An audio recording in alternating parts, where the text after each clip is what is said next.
I stood in the kitchen, the same one where I used to watch my mom hum along to Fleetwood Mac while cooking dinner, and it was dead quiet. No music, no smells, just the faint echo of my own footsteps on tile. That was 4 years ago, right after she died from stomach cancer. My name's Ryan. I'm 23 now, living in the suburbs of Temecula, California. This house was my mom's long before she even met my dad. She bought it when she was 28, worked her ass off for it, and never let anyone forget it. Before she passed, she made damn sure the deed was in my name. Nobody else's, not even my dad's. He didn't stick around long enough to deserve a say anyway. He walked out when I was 9. I still remember the night he left, duffel bag in one hand, his new girlfriend Kim waiting outside in a red SUV. A few months later, they had a daughter named Lily. He didn't completely ghost me though.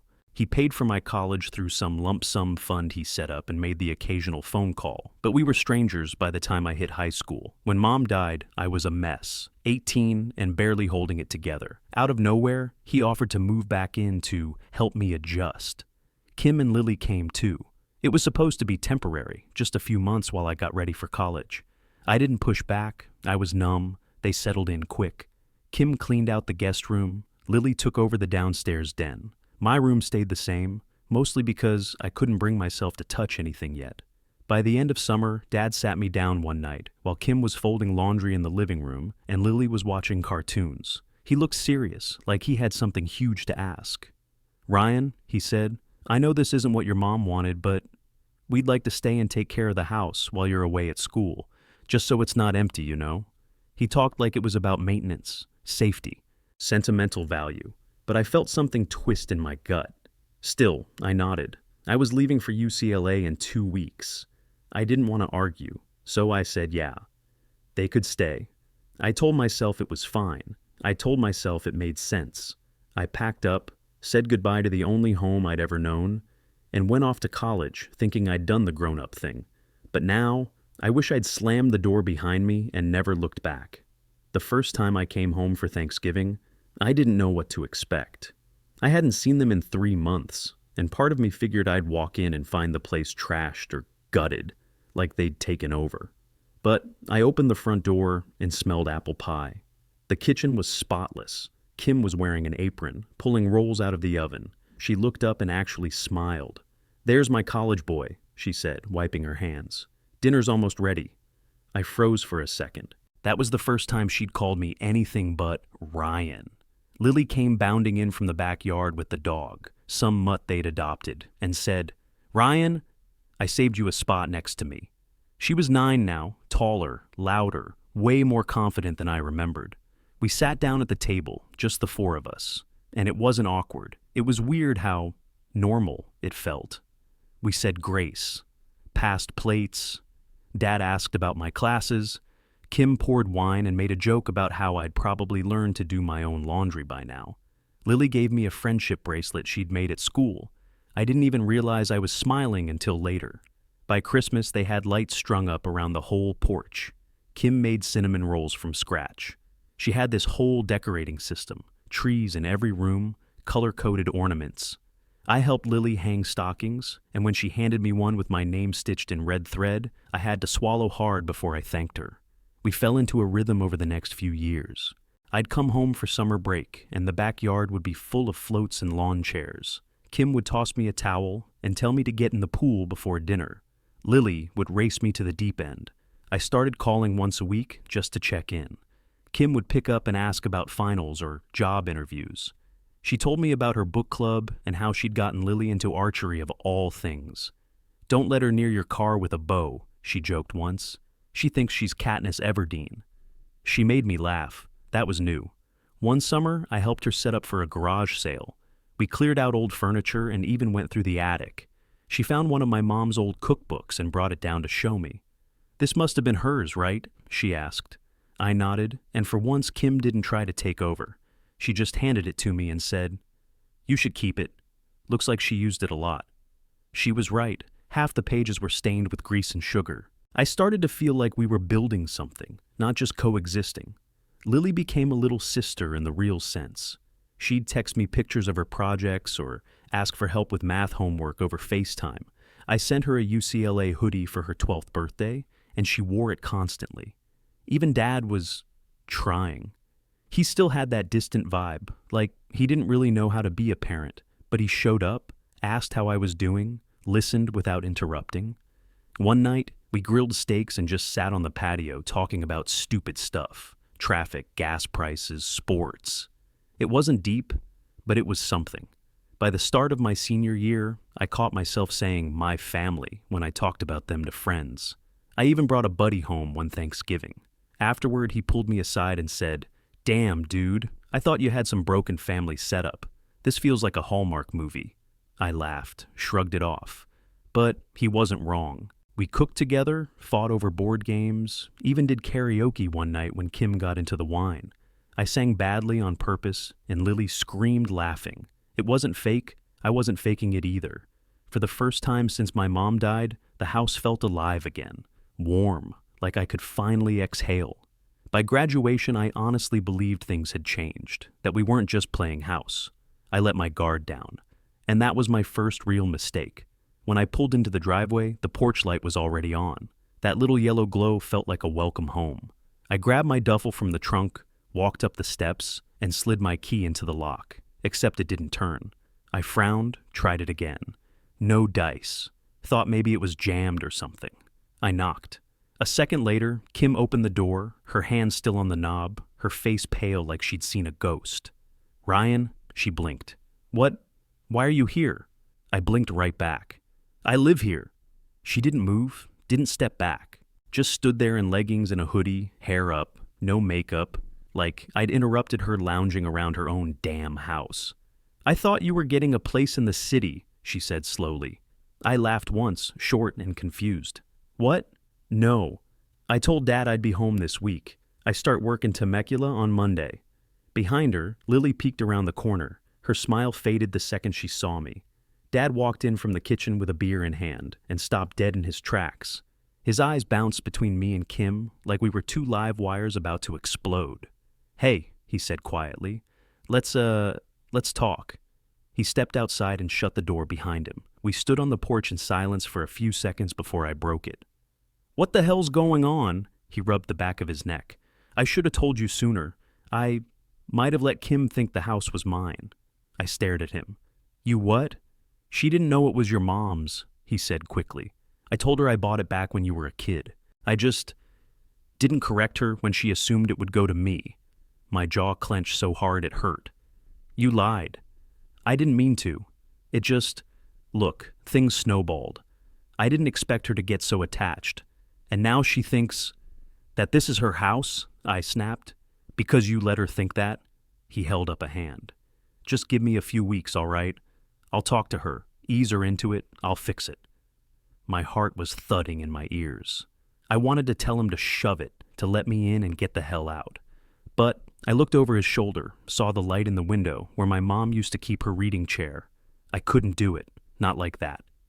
"You've got 3 weeks, I muttered, "and I'm staying here." "I'll talk to Kim," he said. "We'll make it work." He opened the door and let me in. Kim stepped aside, fake smile plastered on her face. Lily avoided my eyes and walked off without saying a word. I carried my duffel up the stairs, the weight of it nothing compared to the mess I'd just walked into. Nothing in the house had changed, but suddenly, none of it felt like mine. I barely had time to drop my bag in my old room before Kim called out from the hallway. "Dinner's in 10.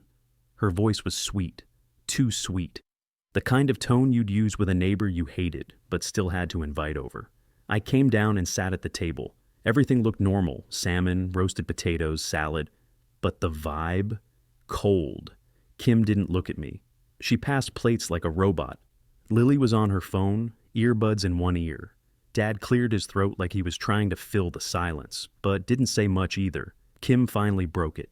"So Ryan," she said, stabbing a potato, "what's the plan now that you're back?" I blinked. "Plan? Well, you've got a job lined up. That's great. Are you looking at apartments yet?" I chewed slower, swallowed hard. "No, I talked to Dad. I'll be staying here." The fork froze in her hand. "Staying here?" she repeated, like I just said I planned to move into her closet. "Yeah, just until I'm settled. I'll be working in town." She didn't answer, just nodded, real stiff. Dad reached for the salt but knocked it over. Nobody laughed. That night, I went to the fridge for some water and noticed a label on the orange juice. Kim's Do Not Touch. By morning, 3 more things had tape or notes on them. Her almond milk, a Tupperware of pasta, a sticky note on the butter that said, "Use yours." I didn't have mine. This was my house. Over the next few days, it got worse. She started cooking dinner for 3, every night. I'd walk into the kitchen around 6 and the food would already be plated, for her, Dad, and Lily. I wasn't offered a bite. I opened the pantry and my old cereal was gone. The shelf with my stuff was empty. When I asked Dad about it, he just sighed. "She's just adjusting. It'll blow over." One night, I walked into the living room and saw a stack of boxes by the couch. She was packing up my mom's books. "Hey," I said, "what are you doing?" Kim didn't look up. "Making space. We don't read these." "They're not yours to move." She stood up, crossed her arms. "This is our house now. Don't make this harder than it needs to be." I looked at her, really looked, and realized I didn't recognize the person standing in front of me. Even Lily started acting different. She'd roll her eyes when I talked. She used to beg to hang out. Now she didn't even say goodnight. One morning, I walked into the kitchen and heard her mutter under her breath, "Why is he still here?" Kim didn't correct her. She smirked. I kept my mouth shut, but inside I was burning. Every time I opened a drawer, something was missing. My mom's favorite coffee mug, gone. The photo of her and me on my nightstand, replaced with one of Kim and Lily at the beach. The house didn't feel like home anymore. It felt like an Airbnb someone else had over-personalized. I started eating in my room, showering late at night, avoiding everyone. I'd go to work, come back, and it was like stepping into enemy territory. And still, I held back. I told myself it would pass, that Dad would fix it. But deep down, I knew exactly what was happening. They weren't adjusting, they were pushing, and they wanted me out. I woke up to silence that felt wrong. Not the normal quiet of a Saturday morning, but empty. No TV hum, no footsteps, no clinking dishes. I walked into the hallway, and every bedroom door was open. Beds made, closets half empty. The kitchen was spotless. The calendar on the fridge was gone. The mail pile was gone. Even the fruit bowl was missing. My stomach dropped. I checked the garage. Dad's car was gone. Kim's SUV too. Lily's bike rack wasn't on the wall anymore. They hadn't gone out for errands. They'd left. I pulled my phone out and called Dad. Straight to voicemail. Tried again. Same thing. I texted Lily, delivered, no response. I called Kim. It rang longer than I expected, and for a split second I thought maybe I was wrong. Maybe this was all in my head. Then she picked up. There was wind in the background, waves, laughter. "What?" she snapped. "Where are you?" I asked. She laughed sharp and cruel. "The Maldives. It's gorgeous. You should Google it." My hands started shaking. "You all just left?" "We needed a break," she said. "From you." I swallowed. "Why didn't anyone tell me?" She scoffed. "Because it's not your business. You've overstayed your welcome, Ryan." "I live here," I said. "You can't just disappear and—" "Oh, please," she cut in. "You're a freeloader, living off generosity you didn't earn. You were never really part of this family." My chest burned. "Put Dad on," she laughed again. "He agrees with me. We've talked about it for months." "That's a lie. You can believe whatever you want," she said. "But when we get back in 2 weeks, you'd better be gone." I tried calling Dad again while she was still on the line. It went straight to voicemail. I checked my texts. His thread was gone. So was Lily's. "You blocked me?" I said quietly. "Yes," she replied, "for peace of mind." The call ended before I could say another word. I stood there, phone in my hand, heart pounding so hard I thought I might throw up. The house felt smaller, like the walls were closing in. They thought they'd erased me. I walked through every room, cataloging what they'd left behind. Clothes stuffed in drawers, shoes by the door, half-packed suitcases in the closet, electronics still plugged in. They didn't move out. They assumed I would. I went into the garage and stared at their storage shelves. Holiday decorations, boxes labeled Kim keepsakes, Lily's sports gear, Dad's tools. My hands clenched. I didn't scream. I didn't cry. Something cold and focused snapped into place. I grabbed the first empty box I could find and ripped the tape with my teeth. Then I started packing. Kim's clothes went in first, folded, clean, efficient. Lily's stuff next, trophies, notebooks, toys. Dad's tools wrapped and boxed. I didn't break anything. I didn't throw anything away. I just moved fast, room by room, shelf by shelf. Every box felt like reclaiming oxygen. By noon, the living room was stacked wall to wall. The garage filled up fast. I labeled everything in thick black marker. KIMLILYDAD. I didn't stop. My arms burned, sweat soaked through my shirt. When I finally sealed the last box, I slammed the tape down hard and dragged it into the corner of the garage. I stood there, breathing heavy, staring at what they thought they owned. Then I reached for another box and kept going. Once the last box was sealed and stacked in the garage, I shut the door and stood there in the quiet. All their crap was out of sight, out of the rooms, off the walls. I walked through the house and felt something shift. The weight of them, Kim's sharp perfume, Lily's constant noise, Dad's hollow presence, it was gone. Next move was obvious. I picked up my phone and called a locksmith. "Hey," I said, "I need every single lock changed, today." The guy showed up 3 hours later, didn't ask questions, just got to work. Front door, back door, garage, windows. He held up the new keys when he finished. "Anyone else need a set?" "Nope, just me." I walked him out, locked the door behind him, and slid the deadbolt with a kind of satisfaction I hadn't felt in years. Then I got to work on the inside. I went into the attic and pulled down everything my mom had kept. Her curtains, her throw blankets, the old photo frames Kim had boxed up like they were junk. I dug through my closet and found the photo of me and Mom at my high school graduation. Put it right back on the nightstand where it belonged. In the living room, I swapped their sleek silver decor for Mom's warm-toned stuff. Wood, brass, glass bowls filled with river stones. The kitchen took the longest. I brought back her red toaster, the cookie jar shaped like a rooster, her spice rack. It stopped feeling like their house real fast. By Sunday night, it felt like mine again. I went to bed early. No earplugs, no white noise, no locking my door out of habit. Just me, the house, and silence that finally felt good. Monday morning, I started my job at Grayson Financial downtown. New suit, new schedule, new life. The office was bright, open floor plan, lots of coffee and awkward small talk. My team lead showed me around, introduced me to people whose names I forgot instantly. But they were nice. They asked about where I lived, how my weekend was, if I needed help setting up my computer. I nodded, smiled, played it cool.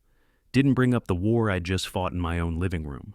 At lunch, I sat with 2 analysts from another department. They joked about traffic and how the coffee tasted like burnt popcorn. I laughed for real. Walking back to my car that evening, I felt something I hadn't felt in a long time. Peace. The good kind. Not the fake stuff where you ignore what's wrong to keep people happy. I drove home, opened my front door, and stood in the entryway for a second, just listening. Nothing, no slamming doors, no whispers behind my back, no Kim pretending I didn't exist. I kicked off my shoes, tossed my keys in the old ceramic dish Mom used to keep by the door, and headed to the kitchen. I made myself dinner, sat at the table, ate slow. Every inch of the house felt right, but I knew what was coming.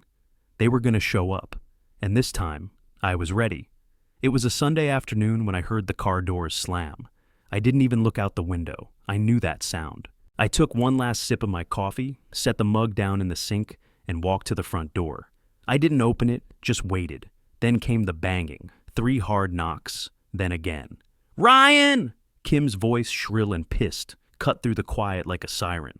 I cracked the blinds just enough to see them standing on the porch. Kim, red-faced in a maxi dress and flip-flops, Dad behind her, silent.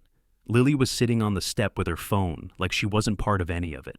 Kim pounded the door again. "Open the damn door." I took my time, unlocked the top bolt, then the deadbolt, then the handle, opened the door, and leaned on the frame. "Can I help you?" Kim shoved forward like she thought I'd just move. I didn't. "What the hell is going on? Why won't my key work?" "Because I changed the locks," I said calmly. Her eyes bulged. "You what?" "You don't live here anymore." She laughed, this fake, high-pitched thing, like I'd told a bad joke. "Excuse me? This is my house." "No," I said. "It's not." She turned to Dad. Are you hearing this? He's lost it. You told me this house was yours. Dad didn't move. He looked like he wanted to disappear. I'm not kidding, she snapped. Ryan, get out of the way. This is our home. We've lived here for 4 years. I kept my voice steady. This was my mother's house. She bought it before she ever met him. She put it in my name before she died. Kim's mouth opened and closed like she didn't know what to say. You're lying, she said finally. Show me proof. I stepped back into the foyer, grabbed the file folder I'd put on the table hours earlier, and came back to the doorway, held it up. Deed, will, death certificate. It's all in here. She didn't reach for it, just spun around toward Dad like he was her backup plan. You're not going to say anything? You told me this was yours. Dad exhaled through his nose. It wasn't. I just didn't tell you the truth. Kim froze. You lied to me, she said, her voice cracking. I didn't think it would matter, he mumbled. You wanted stability. I thought it'd be fine. So all that time, she hissed, you let me decorate, let me pay bills, let me treat this place like it was mine? It never was, I cut in. You just made yourself comfortable. Kim whipped around. You've been holding this over our heads the whole time, haven't you? Just waiting to pull this power move. How sick do you have to be? I shook my head. You told me to be gone when you got back. You made it easy. She laughed again, but now it sounded desperate. Okay, maybe there was some confusion. Maybe Look, we all made mistakes. Let's talk. Let's be adults. No, I said. You treated me like a squatter in my own home. You trashed my mom's memory. You gaslit me for months. I cooked for you. I took care of this house. You wanted control, I said. You never cared about this house. You cared about owning it. Lily stood up then. Can we just go? She said softly. Kim turned to her, stunned. What? I don't want to be here. He doesn't want us here. Let's go. Kim stared at her daughter like she didn't recognize her. I stepped aside, pointed toward the garage. Your stuff's in there, all boxed up. Take what's yours and go. Kim didn't move at first, just stood there shaking, jaw clenched like she was holding back a scream. Dad finally broke the silence. We'll get it. I walked back into the house and closed the door behind me. Didn't slam it, didn't lock it. I didn't need to, because this time, they weren't staying. The second the door clicked shut behind me, Kim exploded on the other side. I heard the slap of her sandals as she stormed back up the steps and then, You're a cruel little bastard, she screamed. After everything we did for you, this is how you repay us?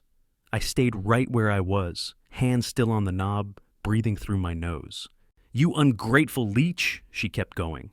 You were nothing when we moved in. Nothing. We gave you a family. I opened the door again. She flinched back. You didn't give me a damn thing, I said. You stole space. You took over. You treated me like a guest in my own house and shoved my mom's memory into the attic like it was trash. Dad stepped up behind her, arms raised like he was trying to calm a riot. Ryan, listen. No, I cut him off. You listen. You lied to her. You let her think this house was yours. You watched her erase everything Mom built. You watched her call me lazy, useless, a burden, and you said nothing. His mouth opened, but I kept going. You didn't protect me. Not when I was 9, not when Mom died, not when she moved in and turned this place into her damn kingdom. And now, you want sympathy? I was going to fix it, he said, voice cracking. I didn't know how, but I was trying. You weren't trying. You were hiding, like you've always done. Kim scoffed. This is pathetic. You're pathetic. You think kicking us out makes you some kind of hero? I stared at her, cold and done. No, it makes me my mother's son. She took a step toward me, like she wanted to slap the words out of my mouth. I didn't move, didn't blink. Dad caught her arm. Don't, she yanked free. Let's just go. I stepped back inside, gripped the door. If anything of yours is missing, I said, let me know. It's all there. Neither of them said a word. I closed the door, this time for good. I walked to the living room window and watched through the blinds. They carried boxes, dragging feet, loading the SUV without a word. Lily sat in the back seat, arms crossed, earbuds in. Kim tossed a box into the trunk so hard it bounced. Dad took longer. He stood by the passenger door like he didn't want to leave. Like maybe if he stalled long enough, I'd come out and say it was all okay.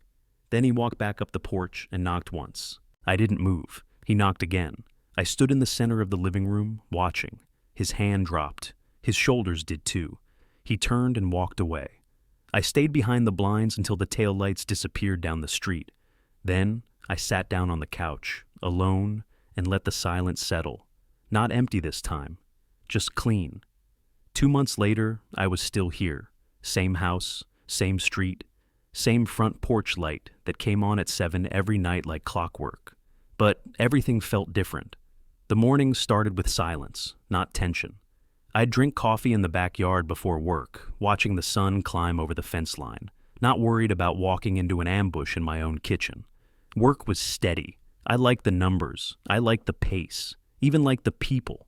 A couple of the guys invited me to a Dodgers game the other week, and I actually said yes. I didn't bail last minute. I didn't make up excuses. I was finally building something that felt real. And still, every week or so, a new number would pop up on my phone. No caller ID, unknown, Temecula, California, always the same, never a voicemail. I didn't answer, not once. I knew it was him. Maybe he thought if he caught me off guard, I'd cave. Maybe he thought I'd miss him. But the truth was, I didn't miss any of it. Some nights I'd walk through the house, hand trailing the old walls, flipping through one of Mom's cookbooks just to feel her handwriting on the pages. She knew what she was doing. She knew he'd screw it up. She gave me this place not just for shelter, but for safety. She gave me something they couldn't take, and I finally understood what it meant. Peace doesn't always come from fixing things. Sometimes it comes from throwing the match, walking away, and letting the whole damn mess burn. Sometimes you don't need closure, you just need out. I didn't need a new version of a broken dad. I didn't need Kim's fake affection or Lily's cold shoulder. What I needed was a home, and I already had it. Thank you for being with us. Don't miss our new stories. They're coming soon. If you haven't yet, please leave a like and follow the page to see more great content. Your support means a lot to us and motivates us to create even more warm, meaningful stories. See you next time. Take care and stay curious.